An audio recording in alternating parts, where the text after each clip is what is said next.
Welcome to Socials with the Saints. Are you looking for hope and inspiration? Grab a cup of tea or your favorite beverage and spend some time with us as we meet role models throughout church history and discuss how they can help us in our daily pilgrimage of life.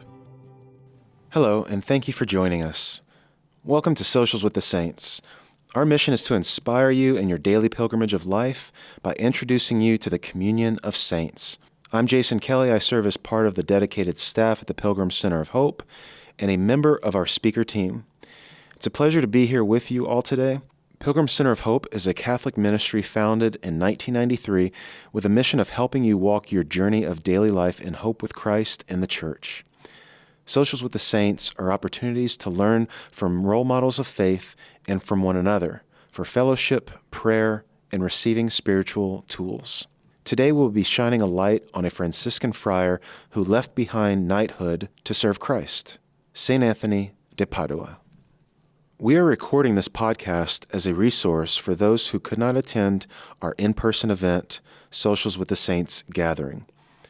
You are most welcome to join us on the third Thursday of every month in San Antonio, Texas. Visit pilgrimcenterofhope.org for more information about our in-person Social with the Saints gatherings. St. Anthony of Padua, born August 15th, 1195 in Lisbon, Portugal, died June 13th, 1231, and was canonized May 30th, 1232. Born Fernando Martins Gipuleões into a wealthy family, he was educated by religious on the outskirts of Lisbon. However, he must have wished to focus more of his studies on being distracted by family members. He requested to move to the monastery of the Holy Cross in Coimbra, where he focused on theology and Latin. He joined the Augustinian order, which had recently been organized, and at 19 years old, he was ordained to the priesthood. The Augustinians assigned him to care for various hospitality needs at the abbey. News caught his attention in 1220 when the first 5 Franciscan martyrs shed their blood preaching the Catholic faith in Morocco. This was in North Africa. Their headless and mutilated bodies were processed to a monastery just outside Coimbra named for the Desert Father, St. Anthony of Egypt, on their way back for burial.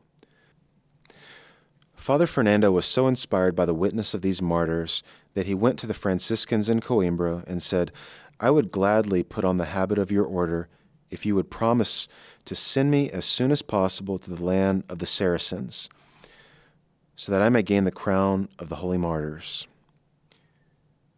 After some trouble being released from the Augustinians, Father Fernando was accepted into the Franciscan order, and he took the name Anthony.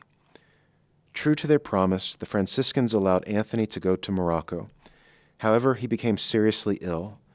After several months, he headed home in hopes of recovering his strength.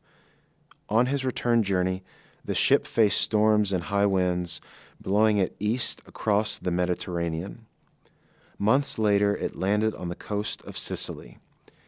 The friars at nearby Messina, though they didn't know him, welcomed him and began nursing him back to health. Although he was not fully recovered, Father Anthony attended the Pentecost chapter of Mats, so called because the 3,000 to 5,000 friars could not be housed and literally slept on mats. St. Francis was there, also sick. History does not reveal if Anthony met Francis. Since Anthony was generally unknown, he received no assignment at the meeting. He requested to accompany a provincial superior from northern Italy. "Instruct me in the Franciscan life," he asked, without mentioning his prior theological training. In 1222, during a meal after an ordination of Dominicans and Franciscans, the provincial suggested that one of the friars give a short sermon. Since no one volunteered, they asked Father Anthony to offer something simple. Father Anthony began to speak in a simple manner, but the fire within him became evident. His knowledge was unmistakable, but his holiness was most impressive. When Francis heard about the power of Anthony's words, he appointed him as the first theology professor of the Franciscan community. The original document that Francis wrote has survived and is believed to have been written at the beginning of 1224. The letter reads, "Brother Anthony, I, Brother Francis, send you my greetings. It is my pleasure that you preach the holy theology to the brothers, provided you do not extinguish the spirit of prayer and devotion as it stands in the rule." At this time, there was a movement by a group called the Cathari. This group opposed the official church, citing corruption and abuses within the church. They abandoned the sacraments and the belief in the Incarnation. The Cathari had taken a real hold in northern Italy and in southern France. Anthony was the ideal man to take this on. He traveled through the area in about 400 trips, choosing to enter the cities where the heretics were strongest, earning him the nickname Hammer of the Heretics. Yet the sermons he left behind rarely show him taking direct issue with the heretics. As the historian Clayson interprets it, Anthony preferred to present the grandeur of Christianity in positive ways. It was no good to prove people wrong. Anthony wanted to win them to the right. The healthiness of real sorrow and conversion, the wonder of reconciliation with a loving Father. When he heard heretical speech, he would call on the holy name of Mary. While he passed through the town of Rimini, the people refused to listen to Anthony and mocked him. He then turned from the crowds to the ocean and began to preach. A large school of fish rose up from the water and appeared to listen intently, only leaving after the sermon was over. Today, Anthony is revered as patron saint of sailors, fishermen, travelers, priests, and the poor. Anthony traveled everywhere barefoot, just like St. Francis. Most people were mesmerized by him. He spoke against those within the church who were abusing their power and the corruption of the rich in society. The churches soon became too small to hold all the people who gathered to hear Anthony speak. He had to preach in other places, like marketplaces, fields, and even cemeteries. After the death of Francis in 1226, the Franciscans came together for another general chapter in Assisi in 1227. Anthony was appointed the provincial of all of Upper Italy, and he chose to live in Padua because he had come to feel closest to its people. Anthony was called upon to reconcile feuding families, political parties, and cities. He constantly preached love and forgiveness. At that time, there was a growth of unscrupulous business practices that exploited people, like the lending of money at exuberant rates of interest, resulting in the poor being thrown into debtors' prisons. Anthony and his brothers condemned these practices and worked to change them, preaching about the dignity of every person. He also believed that the sermon and the sacrament of penance worked hand in hand.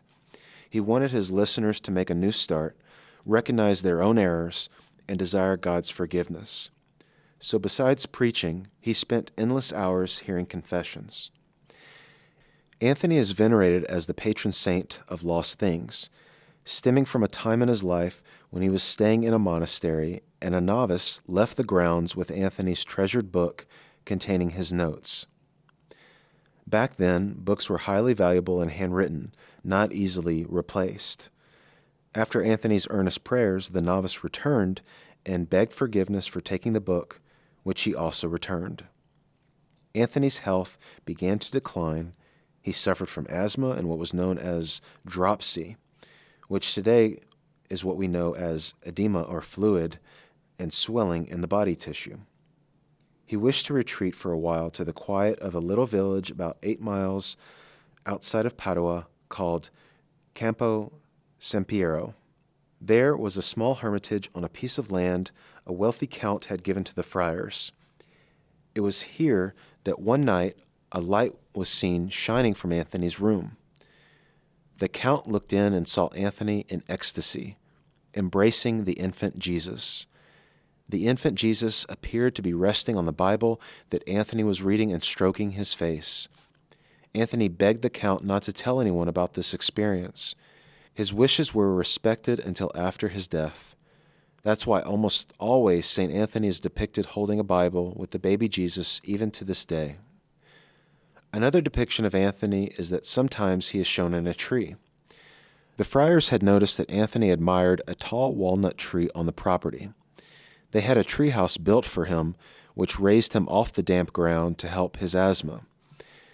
It was also a place for quiet contemplation. However, Anthony's health continued to worsen. On the day of his death, he had come down from the tree to join the brothers in community for their meal, but he collapsed before the meal was finished. He told the brothers that his wish was to be taken to Padua. So the brothers put him in a cart, pulled by oxen, and set off for Padua.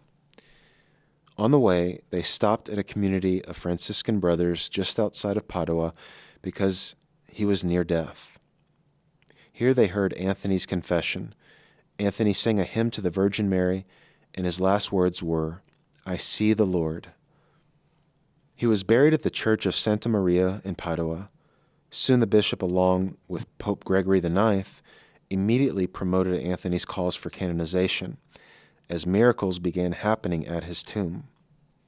The people of Padua and the pilgrims that began visiting St. Anthony's tomb all worked together to construct a beautiful basilica. It was finished in 1263, and St. Anthony's remains were transferred there. When the casket holding his body was opened, the tongue and the vocal cords of the saint, the instruments with which he had glorified God in so many homilies, were found to be intact instead of decayed. Wow, what a story. Here are a few questions to ponder. What struck you about what you just heard? What stood out to you in the story? How does the life of this role model of faith teach and challenge you in your spiritual life? What lesson will you take with you in your daily life? Please leave a comment on the YouTube post that corresponds to this episode or the podcast app you listen to this episode on. Or you can send us an email to ministry@pilgrimcenterofhope.org. We look forward to hearing what you have to say. You can download a printable pamphlet with this story as well as a card with a quote from this month's saint on our website, pilgrimcenterofhope.org. The link will be included in the podcast description. That quote is, "Actions speak louder than words.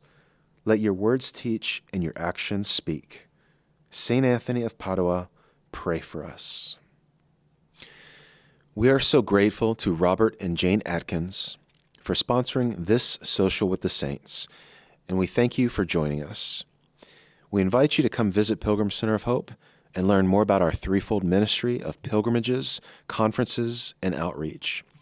You can also see how you can support and sponsor an upcoming Social with the Saints. Visit pilgrimcenterofhope.org, pilgrimcenterofhope.org, or call us at 210-521-3377. That's 210-521-3377.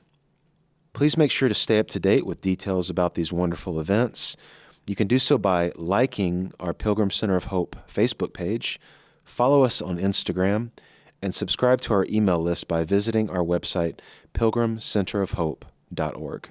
Until next time, remember, we are a pilgrim people, and on your journey, you are never alone in the communion of saints. May God bless you.